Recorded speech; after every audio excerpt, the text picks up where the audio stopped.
নামেরও একটা প্রভাব আছে। এই সূরা একবারে পিওর আল্লাহর একত্ববাদ, তাওহীদ, আল্লাহর পরিচয় সংক্ষিপ্তভাবে এই সূরার মধ্যে তুলে ধরছে। এই সময় জিবরাইল গিয়ে বলল, ইয়া রাসূলুল্লাহ, আপনার একজন সাহাবী মুআবিয়া ইবনে মুআবিয়া ইন্তেকাল করেছেন, তার জানাজা পড়াবার জন্য মহান আল্লাহ আপনাকে হুকুম দিয়েছে।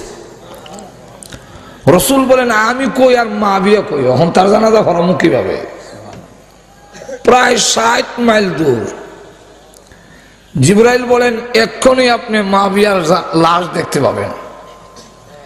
এই বলে জিবরাইল আলাইহিস সালাতু ওয়াস সালাম তার নূরের পাখা দিয়ে একটু আঘাত করলেন, সঙ্গে সঙ্গে সমস্ত হিজাব, পর্দা, পার্টিশন সরে গেছে। আল্লাহর নবী তাকায়া দেখেন মুআবিয়ার লাশ সামনে দেখা যায়। নবীজি তার জানাজার নামাজ পড়াবেন, এই মুহূর্তে লক্ষ্য করে দেখেন যে সূর্যের আলো অন্ধকার হয়ে গেছে। রাসূল জিজ্ঞাসা করেন, ও জিবরাইল, সূর্য গ্রহণ লেগে গেল নাকি? অন্ধকার হয়ে গেল কেন? জিবরাইল আলাইহিস সালাম বলেন, ইয়া রাসূলুল্লাহ, ইয়া হাবিবাল্লাহ, সূর্য গ্রহণ লাগে নাই। আপনার এই সাহাবীর জানাজায় শরীক হওয়ার জন্য আকাশ থেকে অসংখ্য অগণিত ফেরেশতা নেমেছে, যাদের পাকার আড়ালে পড়ে সূর্যের আলো অন্ধকার হয়ে গিয়েছে। আল্লাহর নবী বিশ্বনবী রাহমাতুল লিল আলামিন বলেন, ও জিবরাইল, আমার এই সাহাবীর এত সম্মান, এত মর্যাদা, যে তার জানাজায় অসংখ্য অগণিত ফেরেশতারা শরীক হলো, এত সম্মান আর মর্যাদা হওয়ার কারণ কি? জিবরাইল আলাইহিস সালাম বলেন, ওগো নবীজি, আপনার এই সাহাবী সূরা ইখলাসকে বেশি মহব্বত করেন, বেশি তেলাওয়াত করেন বলে মহান আল্লাহর কাছে এই সাহাবীর সম্মান হয়ে গেছে। তবে চিন্তা করেন, সূরা ইখলাসের তেলাওয়াতের বরকতে এই সাহাবীর সম্মান কতটুক বেড়েছে যে তার জানাজায় ফেরেশতা শরীক হয়েছে। আমাদের কোন লোকের জানাজায় যদি মন্ত্রী, এমপি, মিনিস্টার শরীক হয়, তখন যায় সময় একজন আরেকজনের মাথে, বেটারে আমরা চিনতাম পারছি না, বা বেটার দাম আছে, দেখো কত মন্ত্রী আর এমপি হয়েছে। এমপি মন্ত্রী শরীক হইলে আমরা মনে করি তার সম্মান, আর আল্লাহর রহমতের ফেরেশতা যার জানাজায় শরীক হয়েছে, তার সম্মান আর মর্যাদা কত বেশি। আল্লাহর নবী বিশ্বনবী রাহমাতুল লিল আলামিন, উনি বসে আছেন, ওনার কাছে জিবরাইল আলাইহিস সালাম বসা। এমন সময় একজন সাহাবী আসতেছেন, যার নাম হলো আবু যর গিফারি রাদিয়াল্লাহু আনহু। জিবরাইল বলেন, ইয়া রাসূলুল্লাহ, আপনার সাহাবী আবু যর গিফারি এসেছেন। রাসূল বলেন, ও জিবরাইল, আপনি কি আবু যর গিফারিকে চিনেন? জিবরাইল আলাইহিস সালাম বলেন, ওগো নবীজি, শুধু আমি নই, আসমানের যত ফেরেশতা আছে সকল ফেরেশতা আপনার এই সাহাবীকে চিনেন এবং সম্মান করেন। আল্লাহর নবী বিশ্বনবী রাহমাতুল লিল আলামিন বলেন, জিবরাইল, আমার এই সাহাবীর এত সম্মান, এত মর্যাদা যে ফেরেশতারা সকলেই তাকে চিনে। আমাদের বাদগাঁওই দেখা যায় একজন আরেকজনকে চিনে না, যেরকম ঠিক নেই। বাদগাঁওয়ে অনেক লোক আছে, এবার বাড়ি যে বাদগাঁও হইলে আপনি চিনবেন না, যেরকম ঠিক না। আর হযরত আবু যর গিফারির কত সম্মান যে আসমানের সমস্ত ফেরেশতারা পর্যন্ত উনাকে চিনেন এবং উনাকে সম্মান করেন, ইজ্জত করেন। রাসূল বলেন, এত ইজ্জত সম্মান পিছনে কারণটা কি? তার কোন আমলের কারণে এত সম্মান? জিবরাইল আলাইহিস সালাম বলেন, ওগো নবীজি, আপনার এই সাহাবীর দুইটা কোয়ালিটি, এর মধ্যে একটা হলো তার ভিতরে কোনো অহংকার নাই, আত্মগরিমা নাই। 2 নম্বরটা হলো তিনি সূরা ইখলাস, কুল হুয়াল্লাহ সূরা বেশি বেশি পড়েন এবং এই সূরাকে মহব্বত করেন। এই কারণে আল্লাহর কাছে তার এত সম্মান, ফেরেশতার কাছে এত সম্মান। সূরা ইখলাস শুধু তা না, আল্লাহর নবী বলেন সূরা ইখলাস যদি কেউ 3 বার তেলাওয়াত করিলা তাহলে তার আমল নামায় 30 পারা কোরআন খতম করলে যে সওয়াব হইতো সেই পরিমাণ সওয়াব তার আমল নামায় দিলায়। সূরা ইখলাসের ফজিলত এইভাবে বলতে গেলে আজকের সময় শেষ হবে, কিন্তু ছোট্ট একটি সূরা তার ফজিলতের সীমা নাই। কেন? এই সূরার মধ্যে মহান আল্লাহর পরিচয় তুলে ধরেছেন। আল্লাহর একত্ববাদ, আল্লাহ যে এক, আল্লাহ যে অদ্বিতীয়, তার কোনো শরীক নাই, তার সমকক্ষ কেউ নাই। ঠিক না? তার সমকক্ষ আরো আছে? রাসূল কি আল্লাহ সমান? আমাদের সমাজে তো কিছু লোক নবীর আল্লাহ সমান নিয়ে বানাইতেছে, যেরকম ঠিক কিনা? আল্লাহর সমকক্ষ আর কেউ হতে পারে না। আল্লাহ যে সকলের ঊর্ধ্বে, সকলের খালেক, আল্লাহর পরিচয় এই সূরার মধ্যে তুলে ধরেছেন যে কোন নবী রাসূলও আল্লাহর সমান হতে পারে না। আমাদের মধ্যে যত গুণ আছে, যত কোয়ালিটি আছে, সবগুলো আল্লাহর দেওয়া। আর আল্লাহর যে গুণ আছে এটা কেউ দেওয়া নয়, আল্লাহর নিজস্ব। এখন ঠিক নেই? আচ্ছা যাক, এখন আসুন সূরাটার শানে নজুল বলি। কেন নাজিল করা হইল? শানে নজুলও অনেক লম্বা, তবে সংক্ষিপ্ত হইল। বিশ্বনবী রাহমাতুল লিল আলামিন যেই সময় আসছিলেন তখন মানব জাতি আল্লাহ ভুললা বিভিন্ন মাখলুকের পূজায় লিপ্ত হয়েছিল, গায়রুল্লাহর পূজায়। মানুষ আল্লাহ ছাড়া আর কারো পূজা, কারো ইবাদত, কারো উপাসনা করতে পারে না। কিন্তু মানুষ হইয়া বিভিন্ন বস্তুর পূজা, এর মধ্যে একটা হলো মূর্তি, মূর্তির পূজায় লিপ্ত হয়ে গিয়েছিল। তখন আল্লাহর রাসূল এই জাতির সামনে তুলে ধরলেন যে তোমরা বলো লা ইলাহা ইল্লাল্লাহ, আল্লাহ ছাড়া আর কোনো মাবুদ আর কোনো মাবুদ নাই, উপাস্য নাই।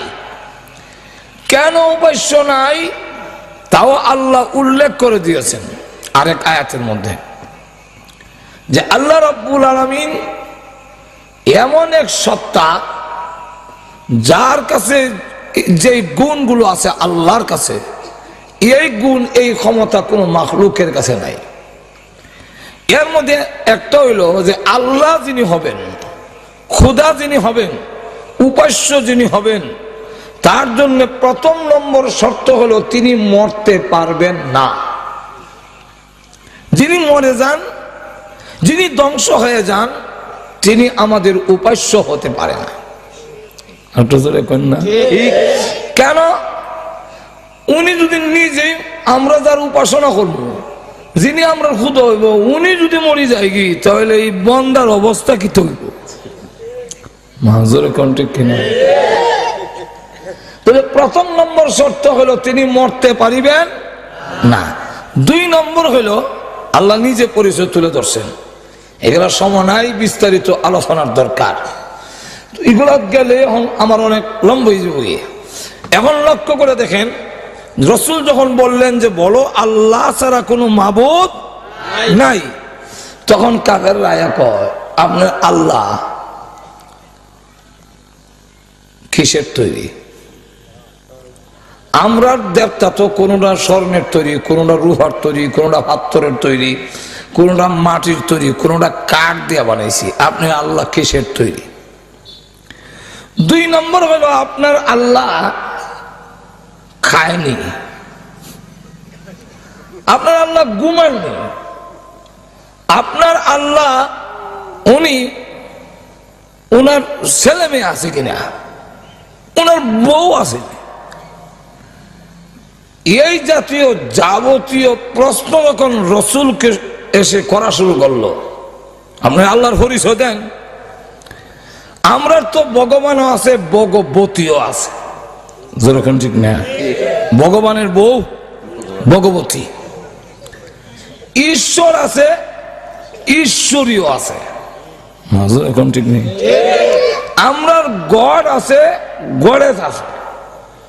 সুতরাং আমাদের তো দুনো দিক আছে। আপনার আল্লাহ যে বলতেছেন উনার আল্লাহ আসেনি, আল্লাহ রাব্বুল আলামিন তখন তাদের জবাব দেওয়ার জন্য সূরা ইখলাস নাযিল করলেন। এখন আমাদের আল্লাহ হলো বহুজন, এক একটা সেক্টরে এক একজন। একজনের নাম গঙ্গা দেবী, উনি গঙ্গায় বিপদে হলে সাহায্য করব।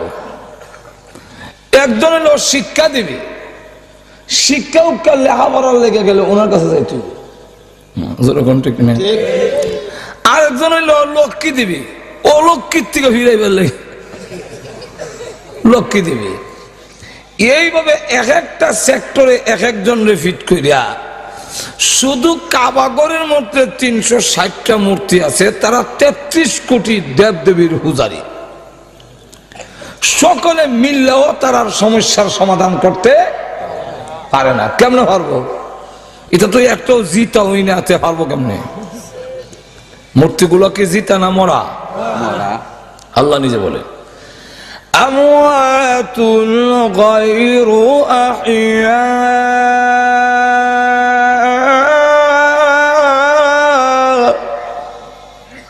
যেগুলো সব মুর্দা, একটাও জিন্দা নয়। যেরকম ঠিক কিনা? বান্দা হইল জিন্দা, খুদা হইল মুর্দা। উল্টোই না, যে পূজা করে হে জিন্দা না মরা, আর যেটা মূর্তি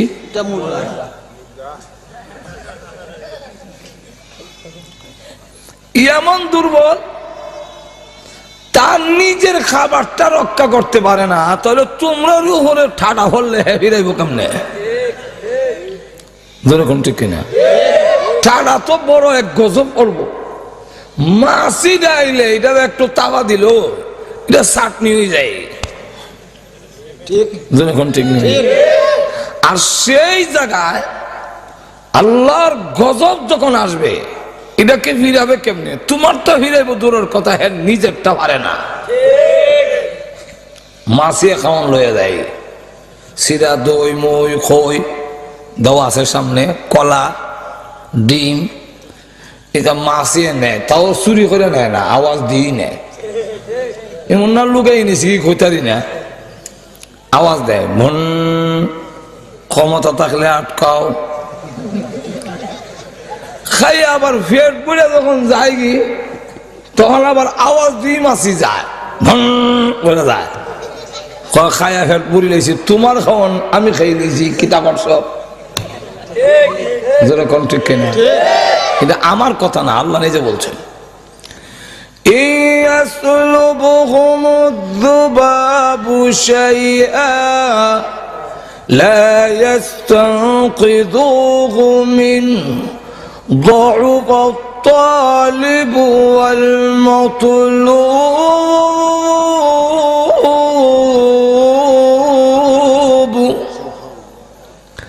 মাছিয়ে খাওয়ান লইয়া যায়, يسلبهم الذباب لا يستنقذوه منه, রক্ষা করতে পারে না মাছির হাত থেকে তার খাবার।